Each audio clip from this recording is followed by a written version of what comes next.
안녕하세요. 보이스피싱 전문 포유법률사무소의 서경선 사무장입니다. 오늘은 저희 사무실에서 진행한 사건 중에 보이스피싱 전달책에 대해 증거 불충분으로 혐의 없음 처분이 나온 사례를 소개해 드리도록 하겠습니다. 자, 의뢰인은 보이스피싱 전달책 업무를 수행하면서 소위 말하는 쪼개기 송금을 통해 보이스피싱 조직이 지정한 계좌로 송금을 하거나 다른 전달책에게 그 현금을 전달을 했는데, 이분이 전달하신 금액이 총 5천만 원이 넘습니다. 금액이 적지가 않았고 또 한 번만 수행한 것도 아니다 보니까 어려움이 있었던 것도 사실인데요. 저희 포유에서 시작부터 사건을 진행하면서 효과적으로 방어를 딱 해내서 의뢰인은 재판까지 가지 않고 검찰 단계에서 불기소 처분을 받을 수 있었습니다. 저희 포유에서는 과거부터 억울하게 보이스피싱 전달책으로 연루된 분들을 변호해드리면서 좋은 결과를 만들어 왔는데요. 이번 사건은 수사 단계에서 사건이 종결된 사례이기 때문에 더욱 의미가 있다고 할 수 있습니다. 자, 이 사건 어떻게 진행이 됐냐면요. 의뢰인은 구직 활동을 위해서 알바 천국 사이트 일업소를 등록을 했고 컨설팅 업체를 사칭하는 성명불상자의 전화를 받았습니다. 자, 성명불상자는 뭐라고 자기들 회사를 소개를 했냐면요.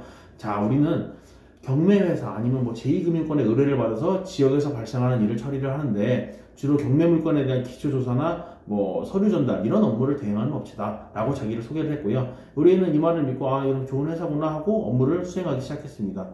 참 근데 이놈들이 교묘하다고 생각이 드는 게 뭐냐면요. 실제로 업무 시작 단계에서는 성명불상자의 지시에 따라 진짜로 상권 분석 등의 업무를 수행하겠다는 거예요. 자, 돌아다니면서 유동인구를 체크해라, 건물 사진 찍어 보내라, 주차장은 어떻게 되어 있는지 보내라, 이런 거 하다가 며칠이 지난 다음에 갑자기 이거 고객한테 권리금을 받을 일이 생겼는데 현금으로 좀 받아줘야겠다. 고객이 무슨 돈이 있으니까 이걸 좀 받아서 움직여줘야겠다. 이러면서 현금 전달 업무를 시작하게 됐습니다.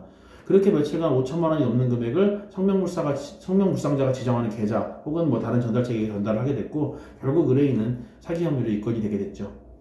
자, 저희 의뢰인처럼 최근 보이스피싱 전달책으로 연루되는 사례들을 보면 시작부터 현금 전달 업무를 지시하는 게 아니라 부동산 컨설팅 업체나 경매업체 그리고 변호사 사무실까지 사칭을 하면서 다른 업무를 지시하다가 갑자기 현금 전달 업무를 수행하도록 하다 보니까 보이스피싱 업무인 줄 알지도 못한 채 범죄에 연루되는 케이스가 상당히 많습니다. 그래서 직업 선택에 있어서도 각별한 주의가 필요합니다.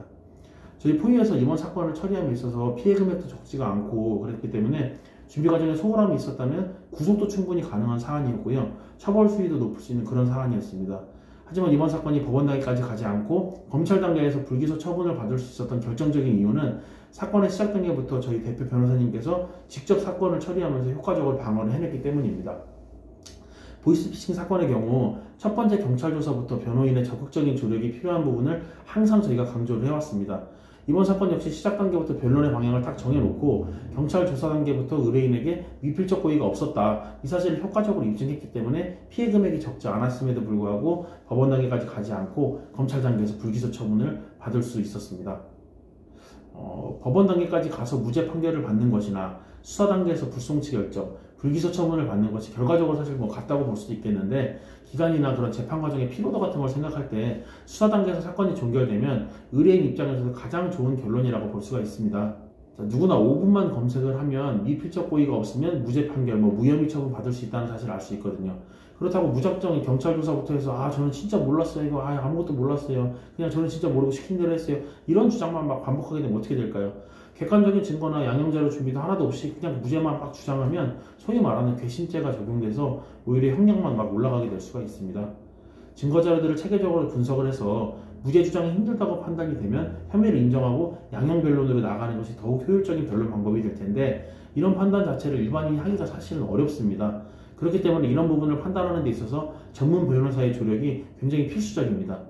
저희 포유법률사무소에는 과거부터 보이스피싱 전달책, 수거책, 인출책, 중개소 관리책에 대한 사기나 사기 방조, 전자금융거래법 위반, 전기통신사업법 위반, 컴퓨터 등 사용 사기 사건에서 억울하게 사건에 연루되신 분들을 변호를 저희가 쭉 해왔고요. 다수의 사건들을 처리하면서 구속영장 청구 기각, 무죄 판결, 무혐의 처분 등 의미 있는 결과들을 만들어 왔고, 또 그리고 경찰 조사부터 구속영장 실질심사, 검찰 조사, 형사재판 등 관련된 모든 절차 진행을 저희가 도와드릴 수 있으니까요. 보이스피싱 전달책이나 수거책 등으로 억울하게 연루가 딱 돼서 경찰 조사를 앞두고 계신 분들 언제든지 저희 포유법률사무소로 연락 주시기 바랍니다.